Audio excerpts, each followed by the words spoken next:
nós vamos ver o cântico de Zacarias. Meu irmão, uma coisa que você como cristão tem, é alegria e esperança no seu coração. Você viu que o cântico de Isabel foi um cântico de amor ao Senhor.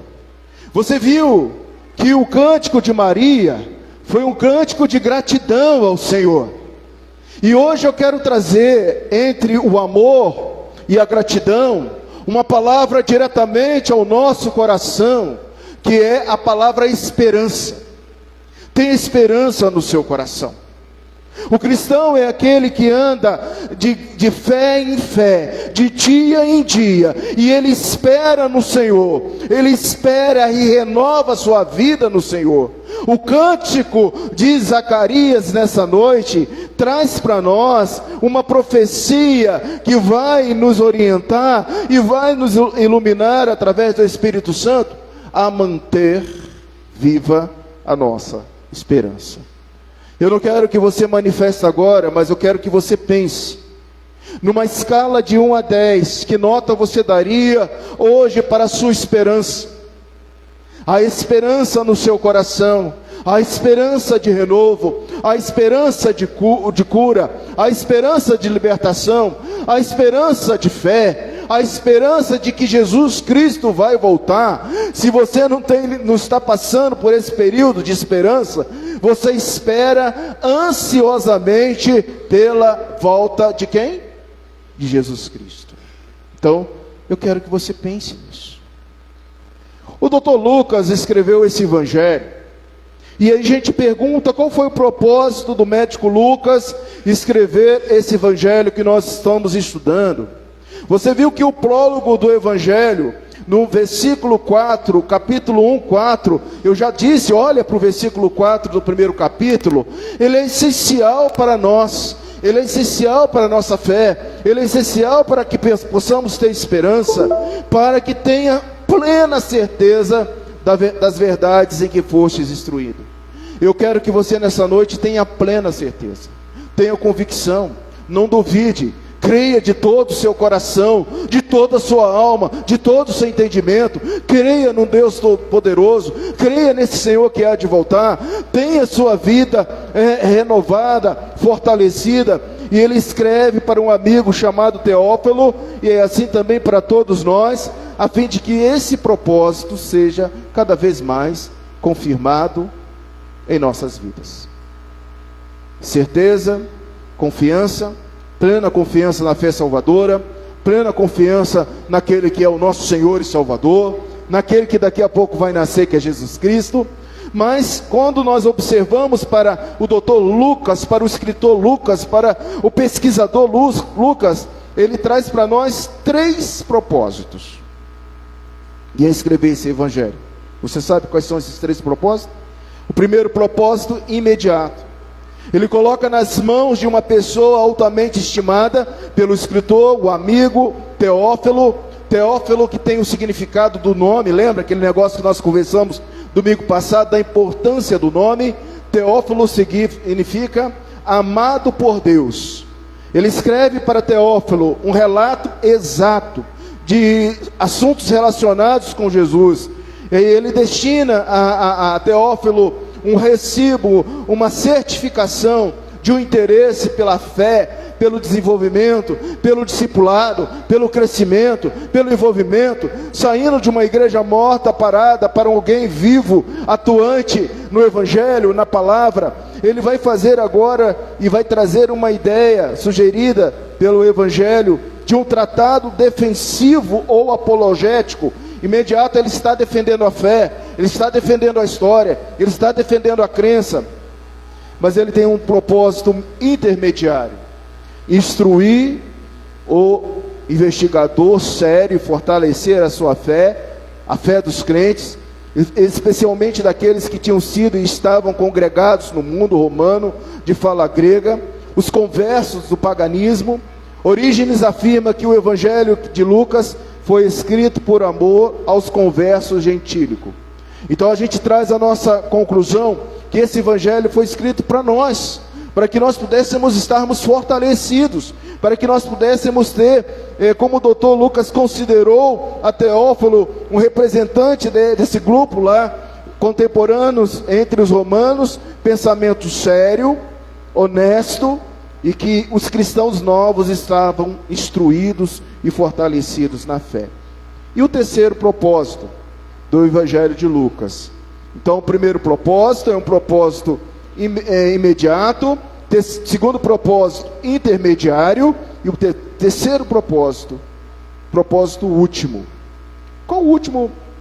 A finalidade do Evangelho de Lucas: alcançar todas as nações, inclusive até mesmo os samaritanos, para o Deus triuno revelado em Cristo Jesus.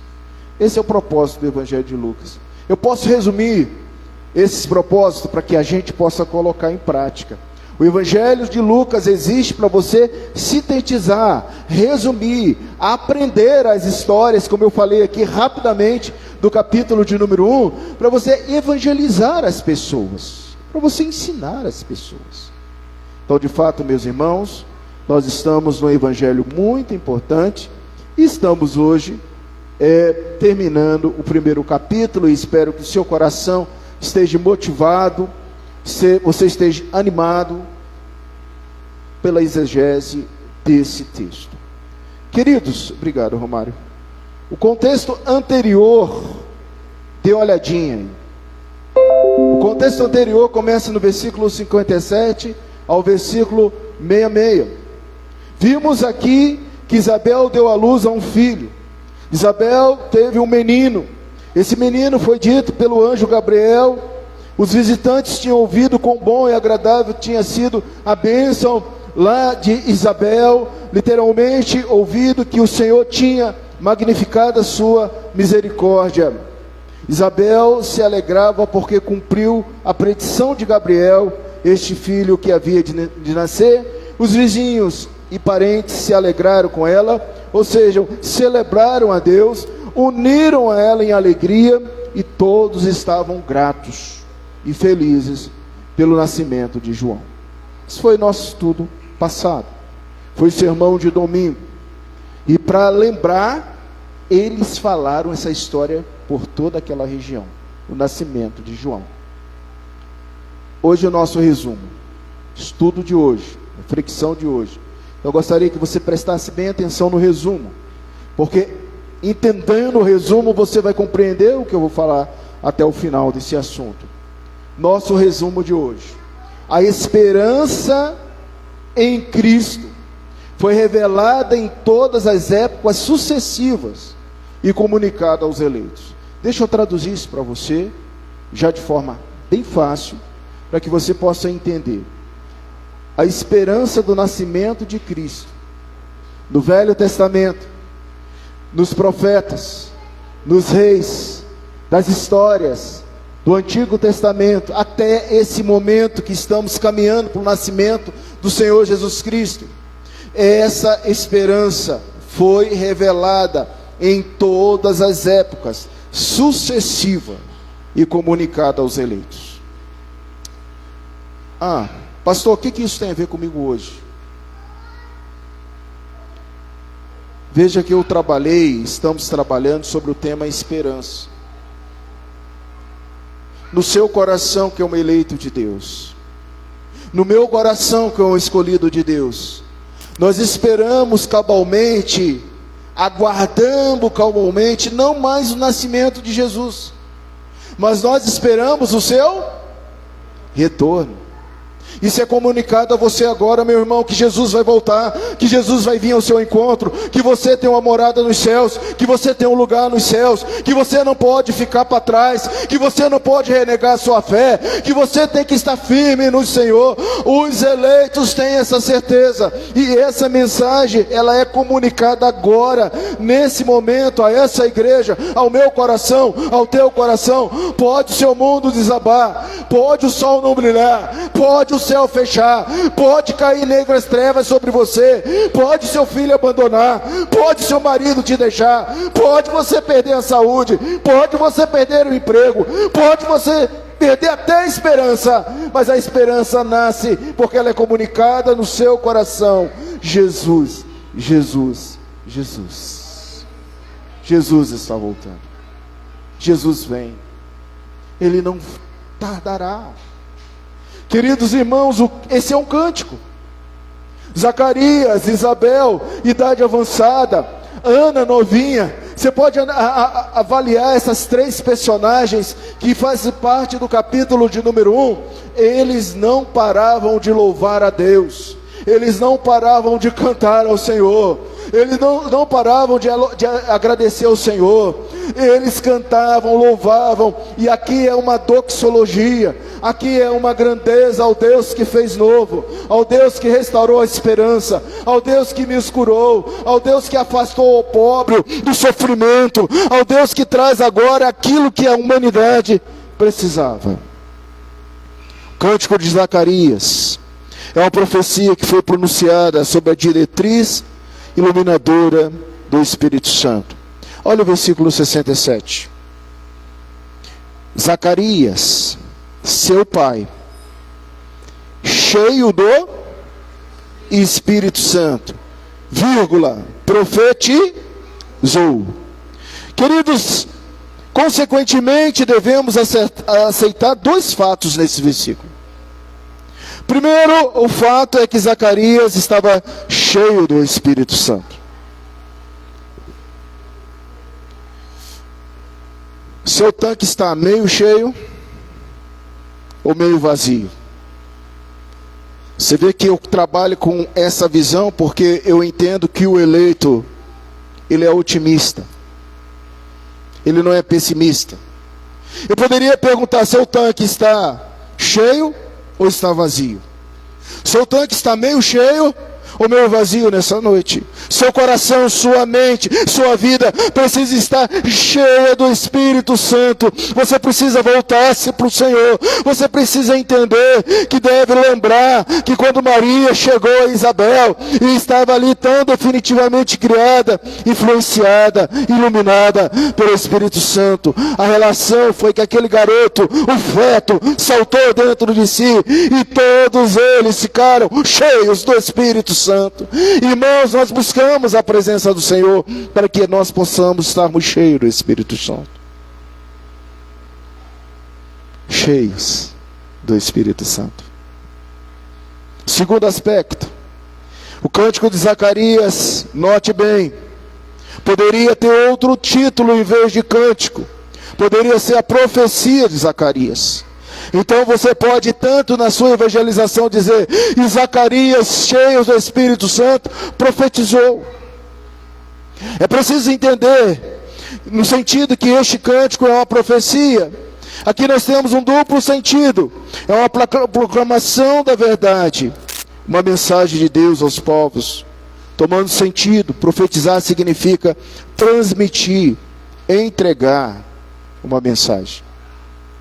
Você tem uma mensagem aí nas mãos. Nós temos um texto hoje nas mãos.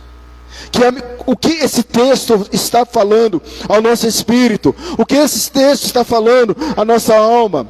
Também é uma predição, é uma profecia. Assim interpretada, a palavra profetizar, na primeira parte do cântico 68 e 75. Note especialmente verso 74. De conceder-nos que livre das mãos de inimigos e o adorássemos sem temor. Veja o versículo 75. Sem santidade e justiça perante Ele todos os nossos dias. Meus queridos irmãos, a segunda parte desse cântico, 76 a 79. Tu, menino, serás chamado profetas, para dar ao seu povo conhecimento e salvação, graça intraiáveis, para iluminar os que jazem nas trevas e da morte. Então nós podemos ver aqui a direção, e você, meu filho, será chamado grande, será chamado ainda o sol nascente que nos visitará. Irmãos, o versículo 67 nos dá essa dimensão linda desse cântico.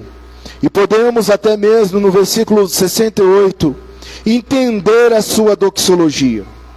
Bendito seja o Senhor Deus de Israel, porque visitou e redimiu o seu povo. Em latim, Benedictus, de conformidade com a primeira palavra do hino da versão latina, Benedictus et Dominis, Deus de Israelis, que significa bendito seja o Senhor, Deus de Israel. Que tal você fazer essa doxologia agora? Adorar o Senhor. Bendito seja o Deus de Israel, que me ama, que cuida da minha casa, que cuida da minha saúde, que cuida do meu filho, que cuida do meu marido, da minha esposa. Adore ao Senhor, louve ao Senhor, preste ao Senhor essa adoração de forma simples, como o profeta Zacarias estava fazendo aqui. Cada uma dessas formas era, na realidade, veja, do versículo 68, dê uma olhadinha, do versículo 68 ao 79, do 76 ao 79, nós temos a primeira parte, em que ele vai louvar a Deus, por haver predito a salvação para o seu povo. Queridos, o texto coloca algo importante para nós, verso 68, ele começa dizendo, nessa doxologia, que ele louva a Jeová, o Deus de intervenção salvífica em seu favor, e ele diz que Deus cuidou deles. Veja o versículo aí. Bendito seja o Senhor, Deus de Israel, porque visitou e redimiu o seu povo. E consequência disso tudo, ele coloca o cuidado maravilhoso que Deus faz, que Deus traz para todos nós. O versículo 69, e nos suscitou plena e poderosa salvação na casa de Davi, seu servo. No original, essa palavra aqui, e nos suscitou plena e poderosa salvação, traz uma analogia a um chifre. E nos ergueu um chifre de salvação. A figura do chifre, lembra de um animal que tem um chifre, um hipopótamo, sei lá, um touro, alguma coisa assim.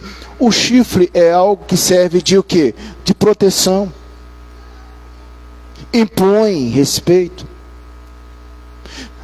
Eles trazem essa analogia da casa de Davi, seu servo, para explicar os versos 71 e 74.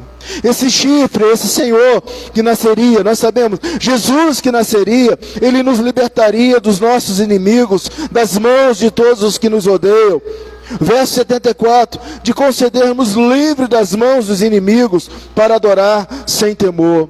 O que nós podemos entender aqui, amados, note, na casa de Davi, não na casa de Levi. Arão era da casa de Levi, mas a promessa seria da casa de Davi. Jesus Cristo seria o quê? Da casa de Davi. Embora muito o próprio Zacarias estava pensando em Jesus, o filho de Maria, no tocante a sua natureza humana, não foi exatamente Jesus a quem, por meio do sofrimento vicário, destruiria, Senhor Jesus destruiria o poder de Satanás. O verso 70 diz assim: como prometera desde a antiguidade, por boca dos seus santos profetas. Um fato inegável aqui é que essa mensagem foi pregada de geração em geração. Estudamos aí recentemente no Velho Testamento, Moisés. A palavra passa por Moisés e vai prolatando no tempo até chegar a esse momento. Deixa eu falar algo para você.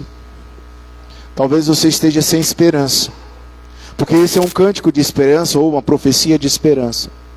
Mas se você confia no Senhor, de todo o teu coração, de todo o teu entendimento, vai acontecer no Kairos do Senhor, no tempo do Senhor.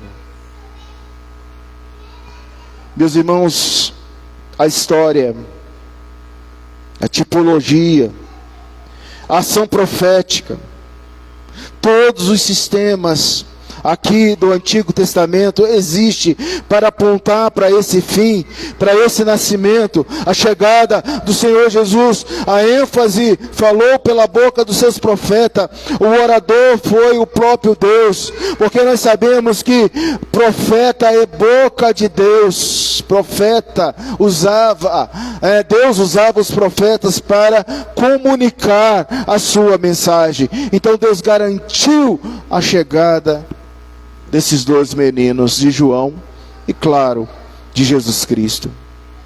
O texto vai discorrendo, meu irmão, e quando você chega no 74, 75, você vê a finalidade de nossa salvação.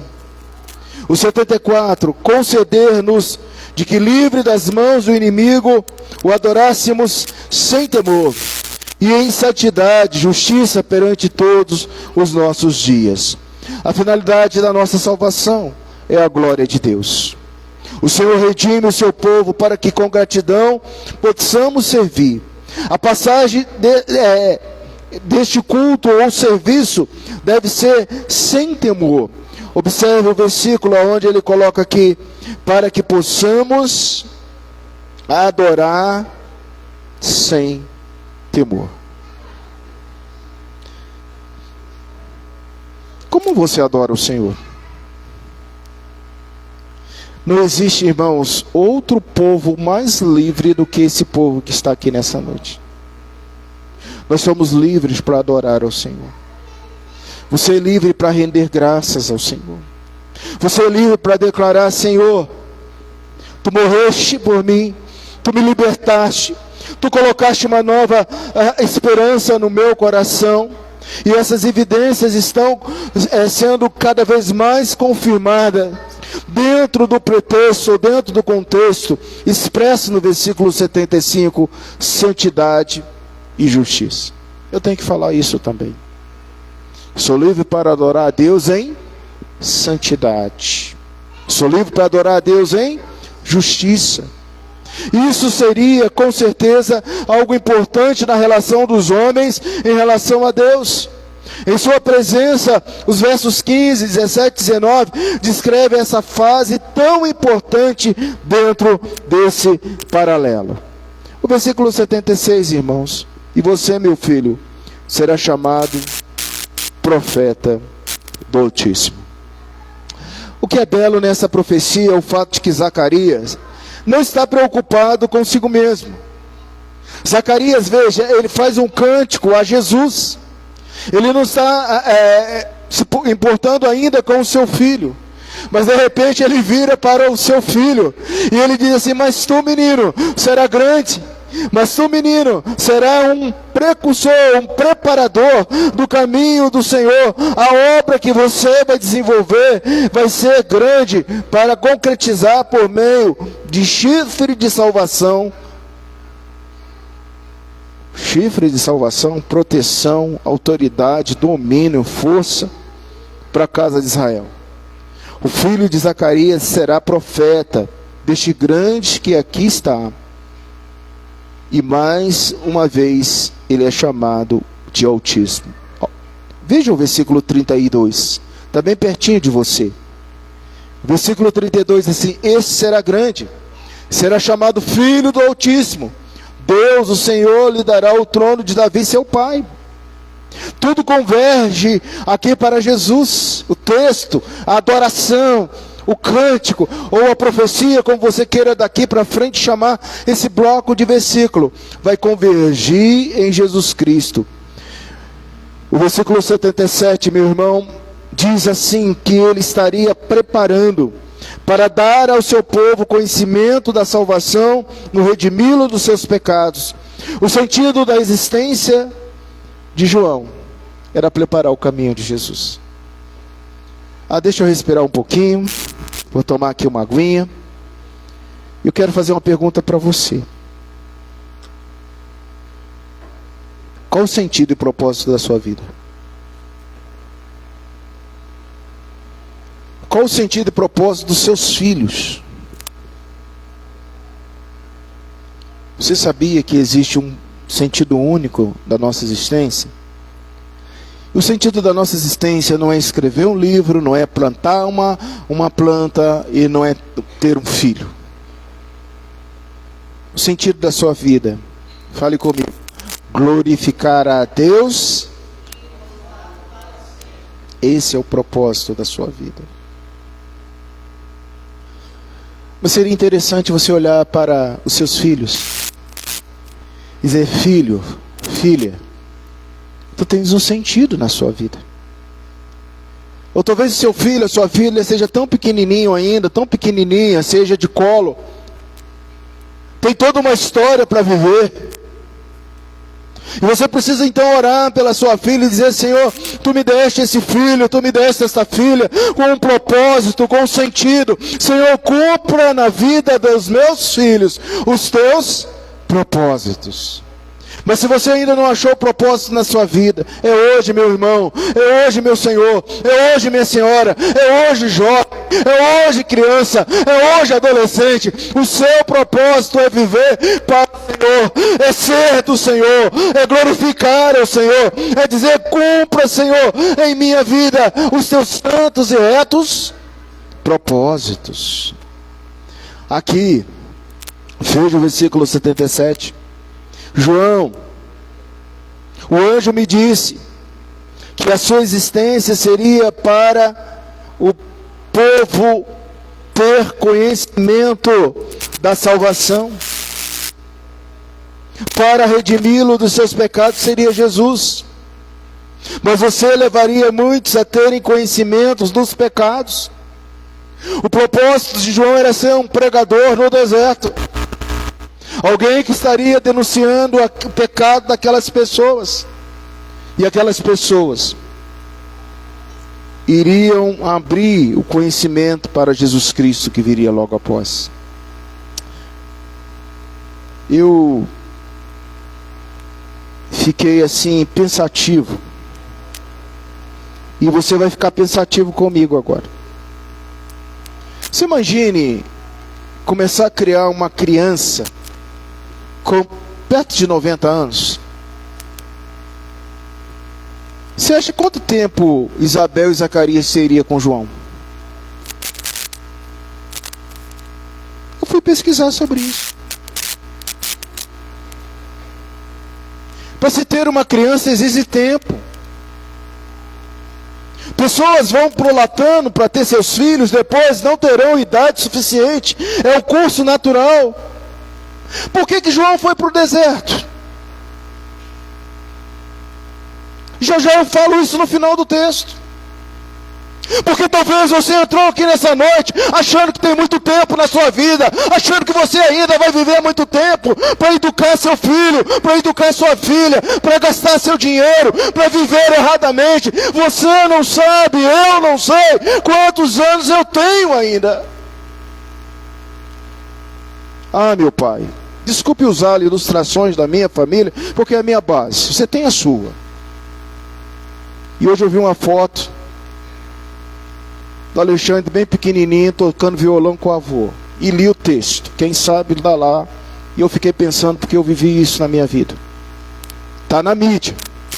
Alexandre bem pequenininho, do presidente Luciano, tentando tocar violão com o avô.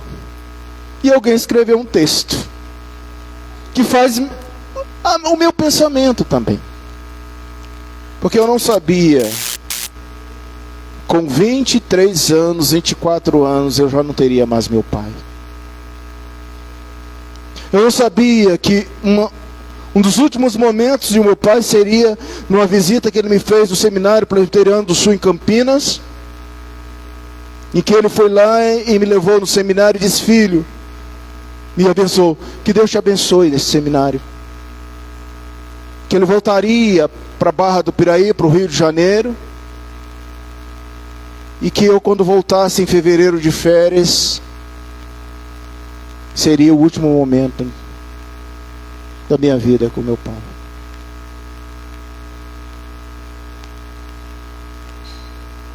Daqui a pouco você vai entender por que João fala desse jeito. Porque Zacarias fala desse jeito com João. Daqui a pouco. 78, 79, coração misericordioso. Dê uma olhadinha aí. O texto diz, literalmente, as entranhas. Você pode entender que as misericórdias do Senhor saem das entranhas. As misericórdias do Senhor saem de dentro dele para a sua vida, para a minha vida, para que nós possamos entender que a graça é maravilhosa. Literalmente, entranhas significa intestinos, vísceras, de dentro. A misericórdia de nosso Deus, com que somos equipados com este coração misericordioso, está no sol nascente, que aqui diz a aurora como um chifre da salvação, o versículo 69, isso indica e descreve o Messias, o ponto consistente nele. O próprio Altíssimo visitará seu povo com ternas misericórdias para ajudá-los. A visita do sol tem como um propósito jorrar luz. Deixa a luz de Deus, de Cristo, entrar no seu coração agora. Sua vida vai ser modificada, seu lar vai ser modificado, seus filhos serão modificados. Deixa a luz de Deus jorrar, deixa a luz de Deus brilhar. Irmãos, a visita do sol tem como propósito jorrar luz sobre os que assentam em trevas e sombras das mortes. 79. Essa fraseologia deriva-se de Isaías 9, 1 e 2, que também é citado em Mateus 4, 16. Já estudamos o cântico de amor de Isabel, o cântico de gratidão e fé de Maria, e dificilmente se pode ter dúvida do cântico de esperança de Zacarias. Ele esperava até aquele momento o nascimento de Cristo, e ele olha para João, e ele olha para Maria, ele diz: vai acontecer. Eu quero que você coloque isso no seu coração nessa noite. Vai acontecer a vinda de Jesus. Você precisa estar preparado. Ao eleito a gente diz: eleito, acorda, desperta tu que dormes, e Cristo te esclarecerá o resto. Porque cochis, porque está brigando com aquilo que é real, com aquilo que é eterno. Jesus está voltando, essa é a nossa esperança. Eu tenho que ter um olhar para o futuro, para a frente, porque o que nos resta é esse encontro maravilhoso com o nosso Senhor Jesus Cristo. E o versículo 80 para fechar: e o menino crescia e se fortalecia. Como é bonito ver as crianças crescendo. Nós temos aqui alguns meninos que já estão 3 anos, né? Que eu cheguei em 3 anos, que esses meninos estão bênção de Deus. Já não dão tanto trabalho como antes para as mães. Meninos já estão quietinhos no canto, ouvindo a palavra de Deus. Isso é maravilhoso demais, porque o procedimento natural das crianças é crescer. As crianças crescem, mas é preciso crescer com saúde. Como toda criança normal, João cresceu. Juízes 13, 24, 25. Já que os seus pais eram de uma idade avançada quando ele foi concebido, provavelmente, se viveu mais 10 anos foi muito. Provavelmente João se tornou órfão.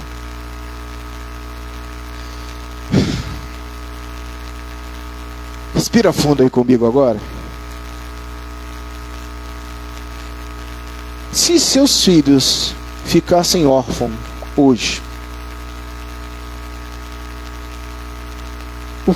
qual o propósito deles no futuro em relação àquilo que você tem ensinado para eles?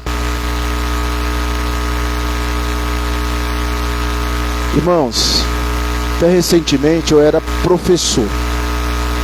Eu fui professor. E na escola eu vi assim algo que acontece na igreja. Depois de 27 anos eu posso falar isso. Tem muita gente que terceiriza a educação religiosa dos seus filhos. Na escola, toma professor, que esse filho é seu, se vira. Ensina em matemática, português, ciência, geografia. E se o garoto não consegue aprender essas matérias, A mãe, o pai vai em cima do professor, obrigando o professor que o filho tem que aprender. Está pagando, está ali estudando, ele está recebendo, é obrigado a receber. Mas em casa o pai não ensina, a mãe não ensina, o pai não cobra, não verifica e depois vai brigar com o professor, se vira. E na igreja acontece isso também. Eu acho muitas vezes, as pessoas, alguns pais acham que trazer a igreja, quanto trazem, porque nem isso está acontecendo mais. Nem isso está acontecendo mais. Mas quando trazem a igreja, acham que a igreja é responsável em cuidar espiritualmente. Aquela aula que a Lívia dá, que a Rutiele dá, que o presbítero Luciano dá para os adolescentes, que o Reinaldo dá. Será que aquela aula é suficiente para a educação do menino em casa? Não é. É preciso orar, é preciso ensinar, é preciso ler a Bíblia, é preciso acompanhar, é preciso educar, é preciso orar com ele, é fazer o culto doméstico. Eu lembro quantas e quantas vezes na nossa residência, o papai que faleceu tão cedo, ele chegava da companhia e a primeira coisa que ele fazia era: vamos lá, antes do café, vamos fazer o culto doméstico. Quantos têm o hábito de fazer o culto doméstico? Se você não tem, meu irmão, coloca isso na sua casa. Leia a Bíblia, ministre sobre seus filhos, ora com seus filhos, clame-se aos seus filhos, eduque-os. A Bíblia fala de algumas pessoas que tiveram pouco contato com seus filhos. Você sabe da história de Moisés. Quanto tempo a mãe de Moisés esteve com ele? A mãe legítima, porque ela teve que devolver ao palácio. Quanto tempo Isabel teve com João? Mas a morte física não atrapalhou a vida espiritual.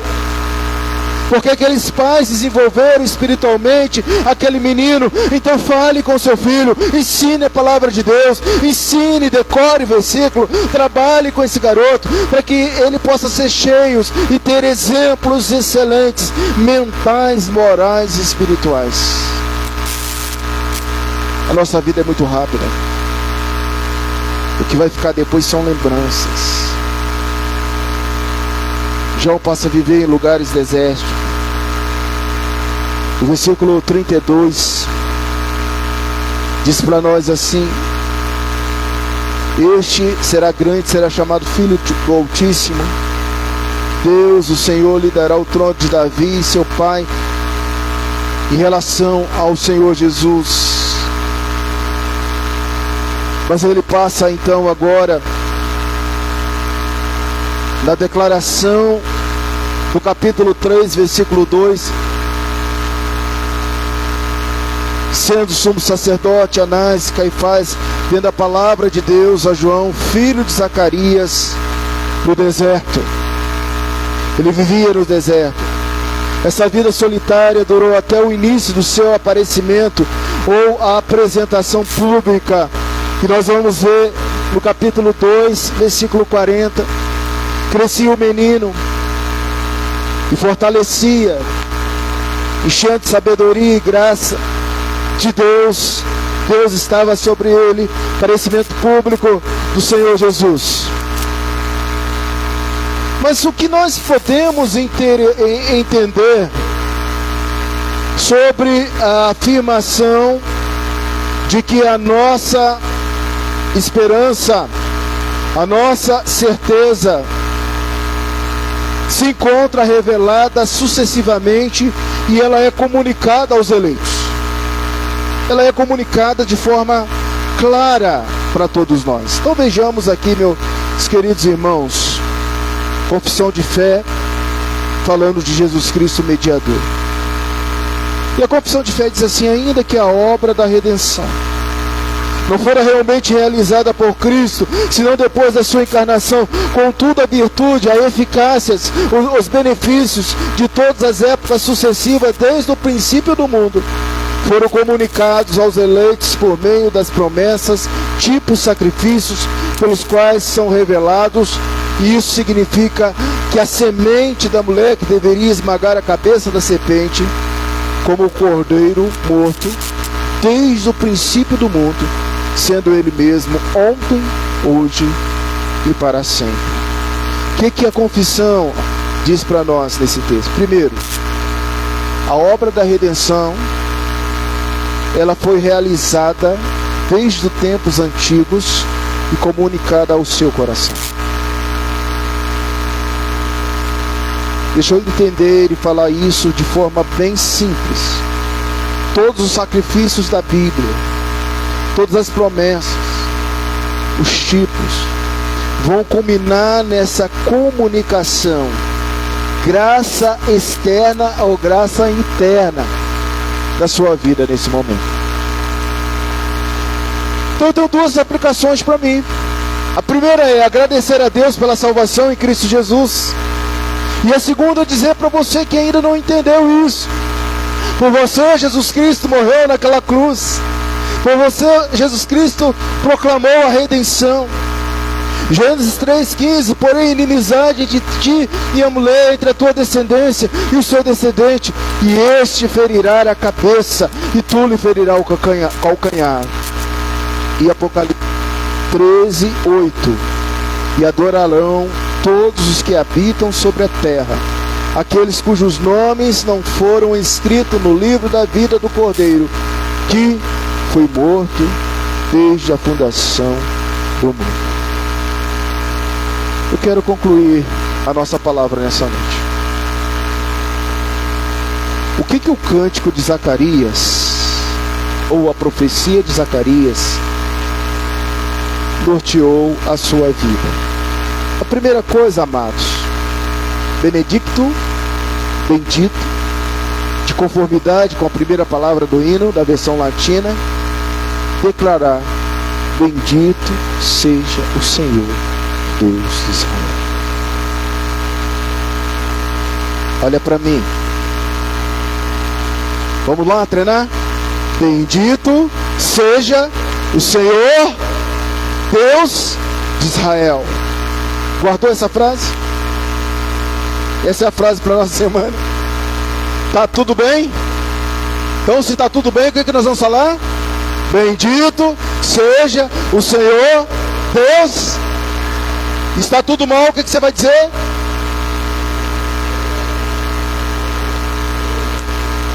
Essa é a primeira coisa que você aprendeu nessa noite.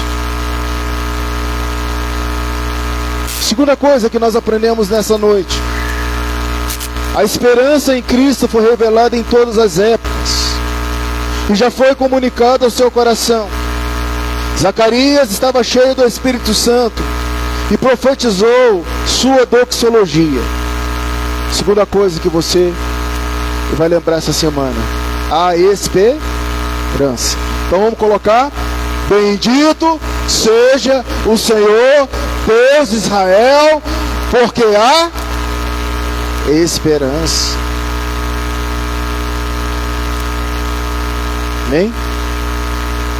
Duas coisas nós aprendemos nessa noite. Pois essa passagem nos ensina que a verdadeira religião leva os eleitos à doxologia, leva ao chifre da salvação, leva ao Deus da salvação, leva a proteção que está no Senhor Jesus Cristo. Não há nada mais de mesquinho em Zacarias. Note, com seus pensamentos e ações de graça se voltarem para o seu próprio filho. Não, ele volta para o menino, ele volta para a casa de Israel. Nossos pensamentos são direcionados a Jesus. Seus pensamentos nessa noite são direcionados para quê, queridos? Para quê? Para o exame que você vai fazer amanhã? Para o seu trabalho? Para o desespero? Seus pensamentos estão direcionados para quê? Para a bebida, para o vazio de alma, para a angústia. Seus pensamentos estão direcionados para quê? Direcione os seus pensamentos para Jesus. Ocupe os seus pensamentos para Jesus. O que dita e direciona os seus pensamentos? Ansiedade. Irmãos, a ansiedade está destruindo muita gente. Nós somos ansiosos, estamos vivendo uma ansiedade. Ai meu Deus, ai meu Deus, ai meu Deus, o que vai ser? Ai meu Deus, ai meu Deus. Lançai sobre ele toda a ansiedade. Por quê? Você crê nisso? Diga amém. Ele cuida de você. Seus pensamentos estão sendo direcionados por complexos. Eu vivi assim, eu morri assim. Coloque seu nome. Complexos. Eu sempre fui a pessoa rejeitada. Eu nunca consegui. Eu sou vítima. Até quando você será vitimizado? Você é filho do Senhor. Você é servo do Senhor. Você é eleito do Senhor. Isso não é doutrina de prosperidade. Isso é dizer que você é por adoção em Cristo Jesus. Como está a sua esperança? Chega de ser vitimizado. Até quando?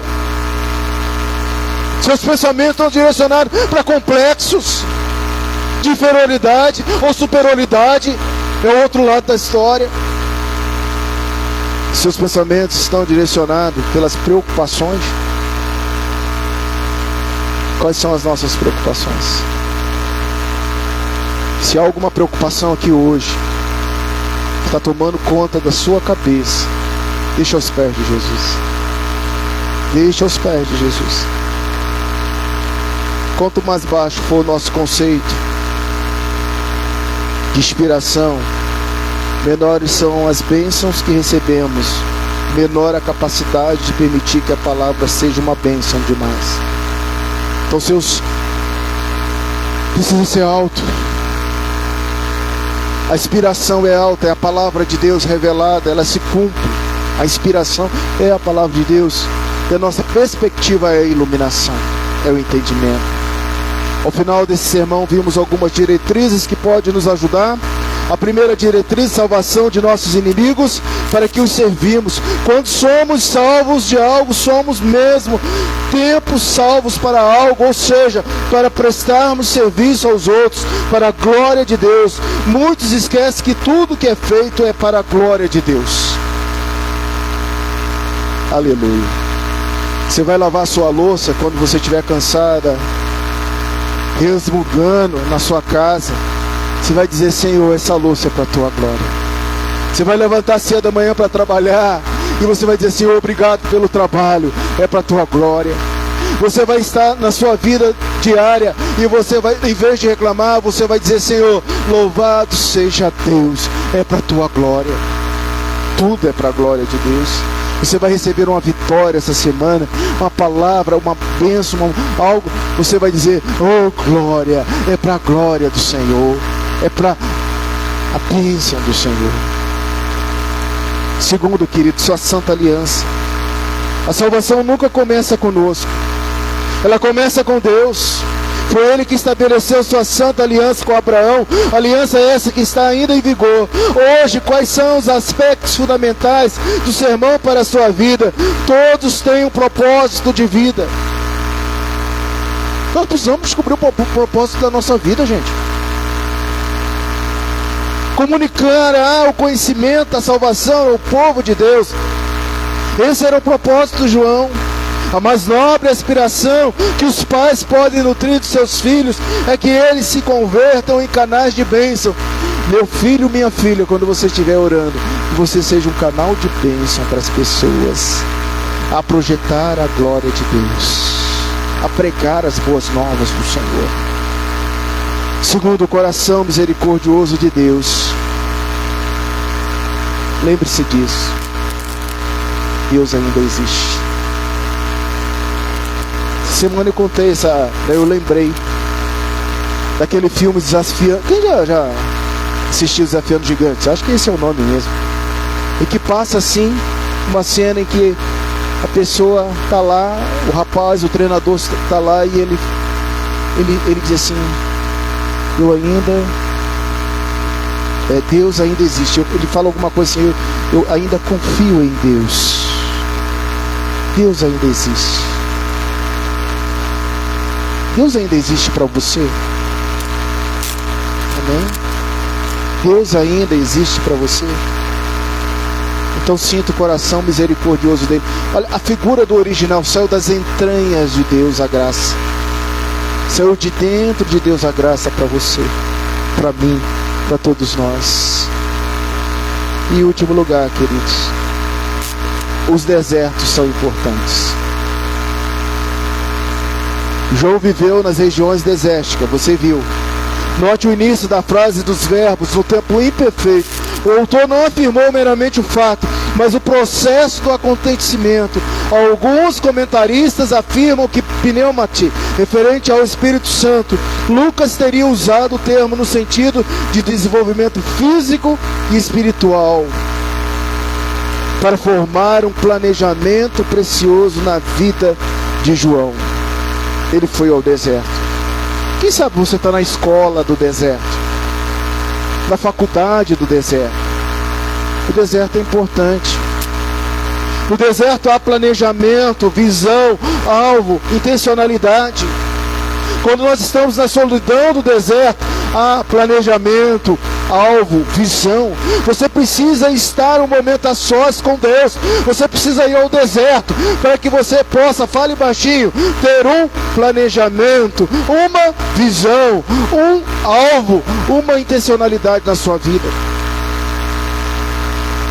Em segundo lugar, buscar a aprovação de Deus. Ficar com Deus no deserto era essencial. Tem alguma coisa que está realmente aí fora da sua vida? Vai ao deserto. No deserto você vai ficar sozinho com Deus. Foi assim com Moisés. Foi assim com João Batista. Como você prepara para realizar um projeto? Qualquer projeto. Você fala para as pessoas? Você é consumido com ansiedade? Mas se não acontecer, ou você vai ao deserto? Você vai ao deserto para ter planejamento, visão, alvo e intencionalidade e agradar a Deus. Você busca a aprovação de quem? Das pessoas ou de Deus em seu projeto pessoal? A esperança em Cristo foi revelada em todas as épocas sucessivas e comunicada a você e a mim nessa noite. Há esperança. Bendito seja o Deus de Israel, porque há, se você sair daqui com essa fala no seu coração, na sua mente, o cântico de Zacarias terá tido um efeito pleno no seu coração. Vamos ficar em pé? Vem, Romário, o Ministério de Louvor. Vamos mais uma vez proclamar em bem alto som: bendito seja Israel, porque há esperança. Vamos louvar ao Senhor agora com o Ministério de Cânticos.